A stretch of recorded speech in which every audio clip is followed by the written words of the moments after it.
राधे राधे दोस्तों, आज हम आपको सुनाएंगे राजा भोज और चार चोरों की कहानी। अगर आप हमारे चैनल पर नए हैं तो प्लीज़ हमारे चैनल को सब्सक्राइब करें, वीडियो को लाइक करें और शेयर करें। राजा भोज एक बहुत ही बड़े विद्वान और न्यायप्रिय राजा थे। वे प्रजा को सुखी और प्रसन्न रखने के लिए अनेक उपाय करते थे। उनकी एक आदत थी, वे रात के समय में बदले हुए भेष में प्रजा के दुख सुख को जानने के लिए निकल जाया करते थे। एक बार रास्ते में उन्हें चार चोर दिखाई दिए। राजा ने अनुमान लगा लिया ये चार चोर ही हो सकते हैं। उन्होंने सोचा न जाने ये यहाँ किसके यहाँ चोरी करने जा रहे हैं, पर मैं राजा हूँ, मेरी प्रजा चैन से रहे, इस बात का उत्तरदायित्व मेरे ऊपर है। जब मैंने उन्हें देख लिया है तो मुझे इनका पीछा करना चाहिए और पता लगाना चाहिए ये किधर जा रहे हैं। राजा उनमें शामिल हो गया। जब वह उनके साथ साथ चलने लगा तब चोरों ने उसे नया जानकर पूछा, भाई तुम कौन हो? राजा ने उत्तर दिया, जो तुम हो सो मैं हूँ। चोर प्रसन्न होकर बोले, जाति भाई को जाति भाई पहचानते हैं। चोरों ने राजा की बातों से समझा कि यह भी कोई चोर है, परंतु किसी पर एकदम विश्वास करना ठीक नहीं। चोरों ने राजा को टटोलते हुए पूछा, तुम अभी किस लिए जा रहे हो?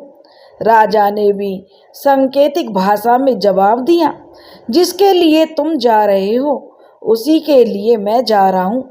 अब उन्होंने पक्का निर्णय करने के लिए पूछा, हम किस लिए जा रहे हैं भाई? राजा ने बड़ी सफाई से इस प्रकार कहा ताकि उनका विश्वास ना जाए। भाई अब ज्यादा मत बनो, लोक भाषा में कहूँ तो तुम चोर हो और चोरी करने जा रहे हो, और मैं भी इसी कार्य के लिए जा रहा हूँ। तो चोरों ने उससे कुछ और बातें करनी चाहिए। अब चोरों को उन पर पूरा विश्वास हो गया। वे बोले, यह तो हमारे जैसा ही है। तब वे बोले, ठीक है भाई चलो, 4 से 5 भले। राजा ने पूछा, तुम कहाँ जा रहे हो? तब उन चोरों ने कुछ घरों के नाम बताए, लेकिन राजा नहीं चाहता था वे प्रजा के यहाँ उत्पात मचाएं, इसलिए उसने चोरों को टालने की गरज से कहा, अरे भाई वहाँ क्या रखा है? जाना है तो किसी ऐसे संपन्न घर में जाओ जहाँ कुछ मिल जाए तो मालिक को चिंता भी ना हो। कुछ विचार विमर्श करने के पश्चात चोर बोले, ऐसा घर तो राजा भोज का खजाना है, हमारा मन भी वहीं हाथ साफ करने का है। तो वे बोले, राजा ठीक है, राजा ने जो ऐसा मन है तुम्हारा, पर सोच लो वहाँ कोई नानी दादी का घर नहीं है, वहाँ तो चोरों चारों ओर जो पहरे लगे होंगे। चोर बोले, तो क्या हुआ, हम भी कोई वैसे चोर नहीं हैं, हम भी बड़े नामी चोर हैं, चोरी की कला में पूरी तरह दक्ष हैं।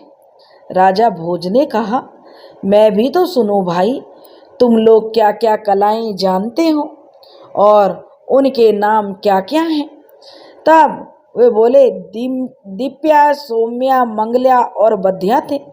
वे एक एक करके चारों चोर अपनी कला और अपने गुण बताने लगे। दीप्या ने बताया, घर के मालिक अगर जागत सोवत मुझे भान पड़े, यानी कि मैं ऐसी विद्या जानता हूँ जिससे मुझे यह पता चल जाता है कि मकान का मालिक जाग रहा है या सो रहा है। तुम्हारी कला तो राजा बोले बहुत बढ़िया है, इसमें सावधानी रह सकती है। सौम्या जो दूसरा चोर था वह कहने लगा, मुझे मंत्र के जोग ताले खड़ाखड़ आन पड़े, यानी मेरे पास ऐसा मंत्र बल है जिससे कितने भी मजबूत और कैसे भी ताले क्यों ना हो वो खड़ाखड़ खुल जाते हैं। राजा बोले, अरे वाह क्या बात है, ना सेंध लगाने की जरूरत, ना ज़्यादा परिश्रम करने की, ताले खड़ाखड़ खुल जाएंगे। आवाज़ होगी कि नहीं? अगर आवाज़ नहीं होगी तो किसी के जागने का भय नहीं रहेगा। बहुत सुंदर, तुम भी बहुत अच्छी विद्या जानते हो। तब तीसरे चोर मंगला ने कहा, धन भूमि रहो सो दऊं प्रत्यक्ष छान पड़े। तीसरा मंगलिया बोला कि मेरे पास ऐसी विद्या है कि भूमि में कहाँ कितना धन गढ़ा है और यह मैं भली भांति बता सकता हूँ। राजा ने कहा, इस विद्या का तो कोई जवाब ही नहीं है। धन इधर उधर टटोलने की आवश्यकता नहीं रहेगी, समय भी बर्बाद नहीं होगा और धन भी आसानी से हाथ लग सकेगा। अब राजा ने बुधिया की ओर देखा और उससे पूछा, भाई तुम भी अपने गुण बताओ। तब बुधिया बोला, स्वर पिछान कहूँ यदि कोठरी सात परे। वह बोला, मैं स्वर से किसी को भी पहचान सकता हूँ। एक बार मैं किसी के स्वर को सुन लेता हूँ तो उसे भले ही 7 कोठड़ी के भीतर बैठा दिया जाए, वह भीतर से आवाज़ कर रहा हो तो भी मैं तुरंत पहचान लेता हूँ। राजा ने कहा, बहुत अच्छा। अब ये चारों चोर राजा से पूछने लगे, भाई हमने तो अपनी अपनी कलाएं तुम्हें बता दी, अब तुम भी बताओ कि तुम कौन सी कला जानते हो। राजा भोज बोला कि वाह भाई, तुम्हारी कलाएं तो जोरदार हैं। मैं इस प्रकार की कोई कला तो नहीं जानता, फिर भी मैं कलाहीन नहीं हूँ। भाइयों याद रखना, मेरा नाम भोज्या है। मैं भी एक कला जानता हूँ। फांसी जाते नरन को गर्दन देऊं हिलाए, फांसी से छूट जाए वो भोज्या के गुण गाए। भाइयों, मुझ में एक कला है कि कोई मनुष्य फांसी पर चढ़ाने के लिए ले जाया जाता हो, यदि मैं उसकी ओर देखकर गर्दन हिला देता हूँ तो वह फांसी से छूट जाता है। चारों चोरों ने आपस में मशवरा करते हुए कहा, अरे यह तो इसमें बहुत अच्छा गुण है। यह हमारे बड़े काम का आदमी है। इसे बड़े प्रेम से अपने साथ रखना चाहिए, जिससे सजा का सब खटका मिट जाएगा। वे राजा की ओर मुड़कर बोले, चलो रे भोज्या, तुम हमारे साथ रहोगे तो हमें भी बड़ा लाभ मिलेगा। राजा बोला, चलो फिर चलें खजाने पर। दिया ने कहा, क्या तुम खजाने का रास्ता जानते हो? भोज्या बोला, हाँ जानता हूँ।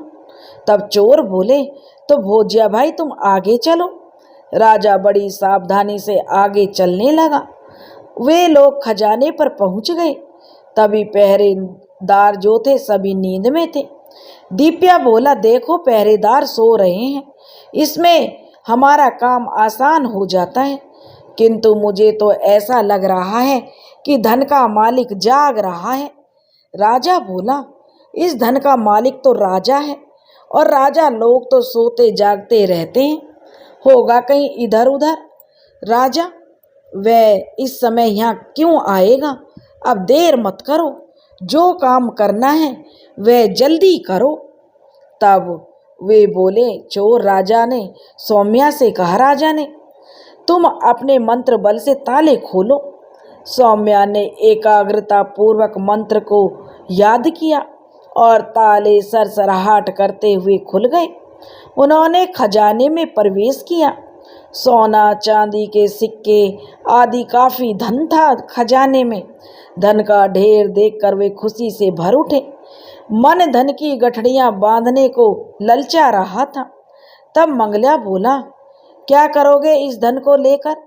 भार अधिक और सार थोड़ा।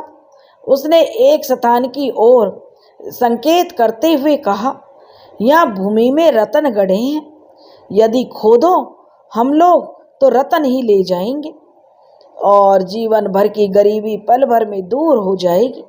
थोड़ी देर में उस स्थान पर खुदाई हुई और रत्नों का भंडार मिल गया। वहाँ से उन्होंने इच्छा अनुसार रतन लिए और बाहर आ गए। योग्य स्थान पर पहुंचकर उन्होंने रत्नों के 5 भाग किए। सबने अपना अपना भाग लिया और 5वां हिस्सा राजा भोज को दे दिया। राजा भोज ने कहा, भाई मेहनत तुम सबने की है, मैंने कुछ भी नहीं किया, इसलिए तुम चारों ही बांट लो। वे चोर इससे बहुत ज़्यादा खुश हुए।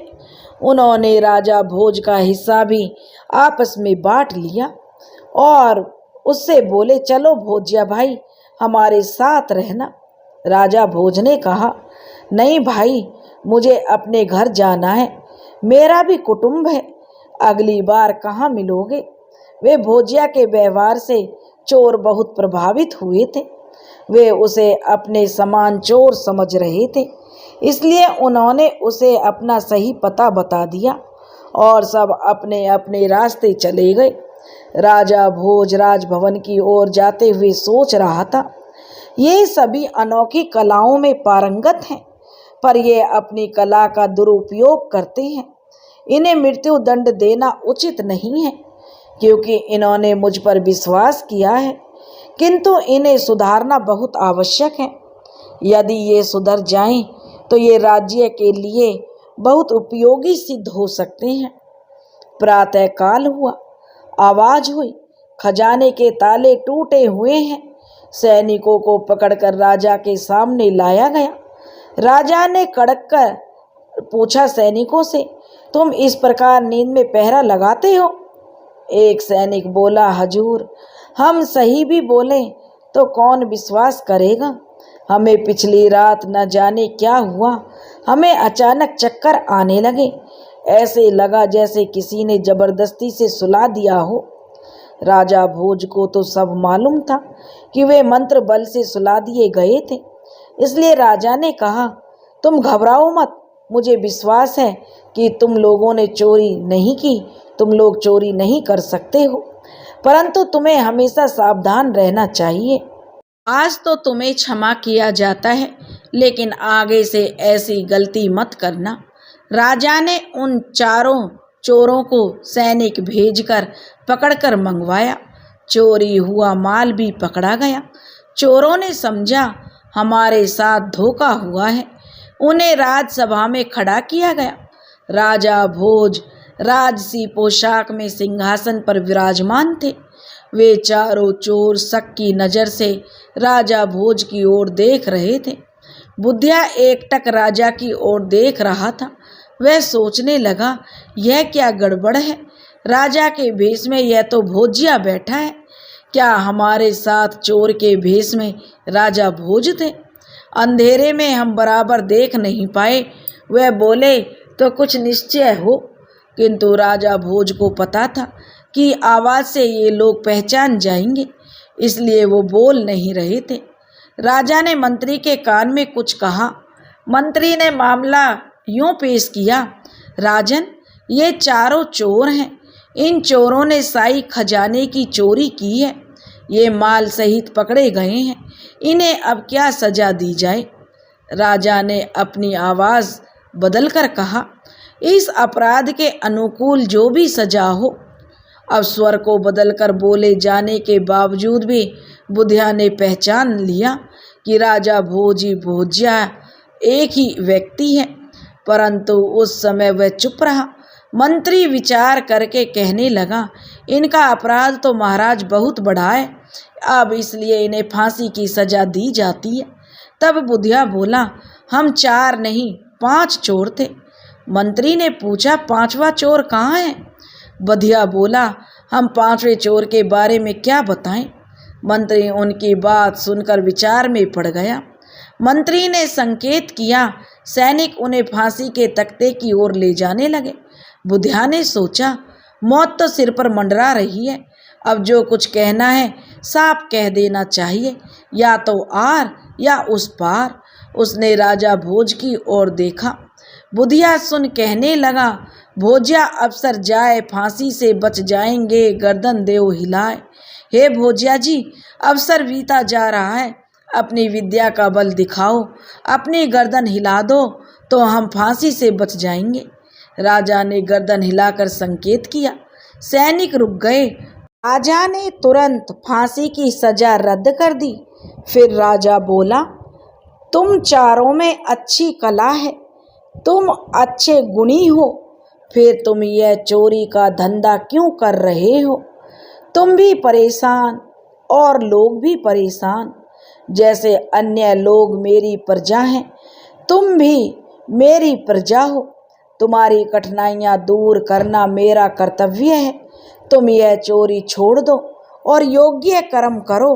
राजा भोज ने फिर आगे कहा, हमने सोचा था तुम चारों हमारे काम के आदमी हो, हम आपको अपने पास रखेंगे, पर हम ये कैसे कहें कि आप हमारे पास रहो। मंगल्या बोला, महाराज यदि आप चाहें तो आप हमें अपने पास रख सकते हैं। हम चारों प्रतिज्ञा करते हैं कि आज से हम चोरी नहीं करेंगे। राजा भोज बहुत खुश हुआ और उसने उन्हें योग्य शौक पद नियुक्त कर दिए, क्योंकि चारों चोर अब सभ्य नागरिक बन गए थे। दोस्तों, अगर आपको हमारी कहानी पसंद आई तो प्लीज़ हमारे चैनल को सब्सक्राइब करें, वीडियो को लाइक करें और शेयर करें। राधे राधे।